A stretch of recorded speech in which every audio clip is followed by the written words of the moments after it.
Chapter 2, Challenges for Managers. How do companies try to remain competitive? They'll overcome the challenges or work to overcome the challenges of globalization, a very diverse workforce, and ethics. International. We talked about international companies years ago, but you always held the nation's impact, what country it was from. That's progressing and moving into globalization, where you have a world free of national boundaries, and that is becoming much more so the case. Multinational companies worked in several countries. You still tended to think of the nation or the country. We are now moving towards transnational, where we are operating globally with a multicultural staff. You can have a hair dryer that is designed in the US, partly built in Japan, partly built in Africa, assembled in India, and distributed all over the world.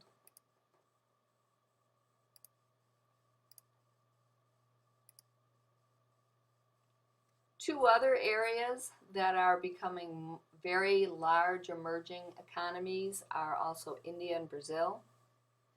With NAFTA, the North American Free Trade Agreement, when that was originally passed, that had a large resistance from unionized labor.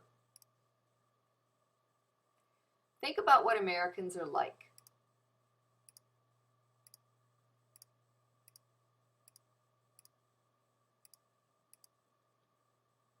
That's a very good description of what Americans can be like. When you look at cultural differences, you have individualism, collectivism, power distance. Look at the equality of the power distribution.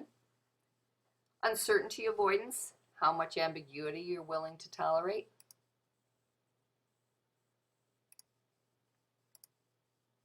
Masculinity and femininity, assertiveness, relationships. Time orientation, concerned more with the past and present, short term, or long term, the future. Hofstede did a study and developed 5 dimensions of cultural differences, as shown here. Different countries will be on different parts of the lines between the two items. You could have a country very individualistic. You could have another country that was more in the middle between high power and low power distance. Something that leans more towards short-term orientation, but not quite to the extreme. Going back to the U.S. culture, what Americans are like. Here again are your Hofstede's 5 dimensions.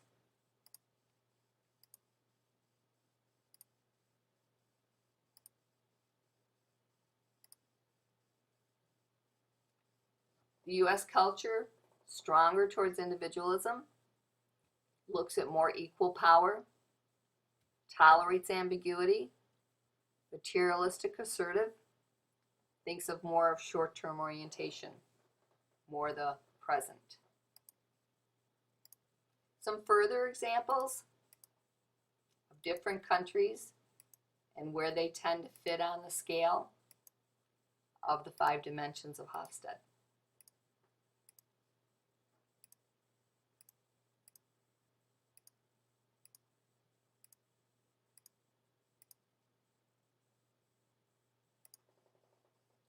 Management careers with global dimension. Expatriate manager, a manager who works in another country other than his or her own home country. This is much more prevalent now than it was years ago, and I always think about tax implications. Personal income tax. International executive, an executive whose job has international scope. Today, many executives in almost all companies should have, with globalization, some international impact or scope in their job. When you think about that international executive, you have competencies and attributes. The key competencies here listed to me would apply to any supervisor or manager regardless of their job scope. Learning attributes tend to lean more towards that international impact, sensitivity to cultural differences, flexibility. How does your company engage or provide for their employees to be more culturally sensitive? Use mentors, sensitivity training. In many of my past positions in companies, I have gone to various types of sensitivity training. Task force, cross-cultural, at least in the last 10 or 11 years, that's almost a given. My last 10 or 15 years of work, I was on numerous cross-cultural task force that had people represented all over the world on the teams, which caused some issues on finding times when to meet.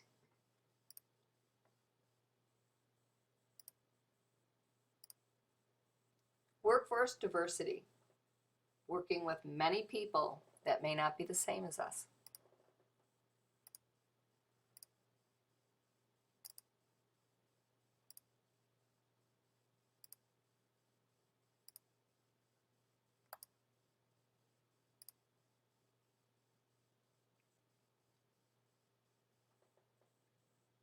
This list is kind of the tip of the iceberg, but these are kind of the big key ones that we see.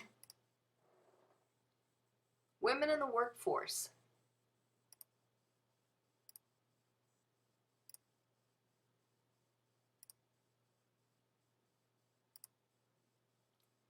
The glass ceiling is definitely still there, probably will always be there in some format, but hopefully there will be more women and minorities breaking through that ceiling. When I think about this slide, I also think about the 1940s and World War II and how women went into the workforce because the men were away at war, and how they returned back to the home when they returned from the war. And over time, for many reasons, and sometimes it needs more than one person to be able to work to meet family needs along with single parenthood or single. This slide connects to your group research project. You're looking at different generations, which today are more prevalent in the workforce than ever before. And as anything, once we really become familiar with something, some of our negative beliefs disappear.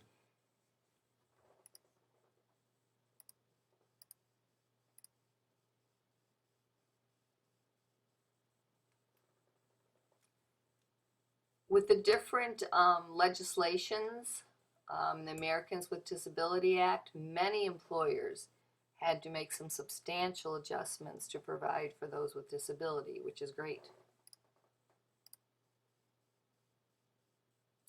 There are definitely benefits to diversity and problems. Benefits is you open up a whole new range of individuals that can contribute. Problems, communications, those I've experienced myself in many positions. Slow decision makings, distance, culture.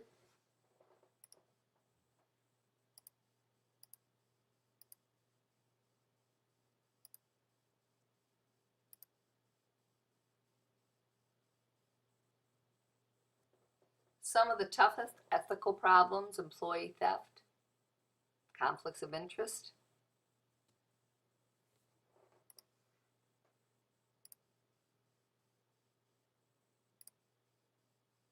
Ethical theories, consequential theories. You'll do a behavior based on whether the consequences are bad or you'll get caught.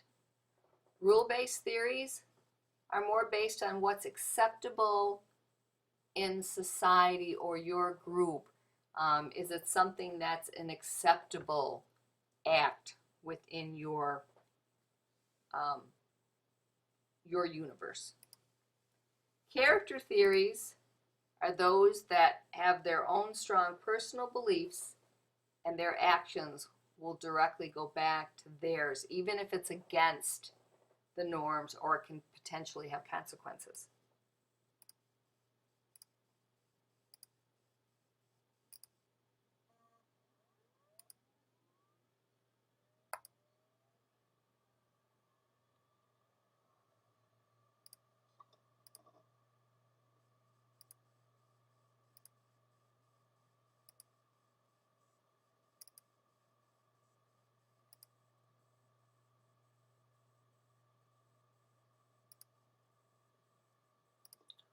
Organizational justice, distributive justice, how fair is what everyone gets. Procedural justice, how fair is how they chose to allocate. Whistleblowers inform authorities of wrongdoings by their company. Enron is an excellent example where an accountant had contacted the CEO indicating something wasn't right. And of course, she wasn't listened to initially, and then the media got involved.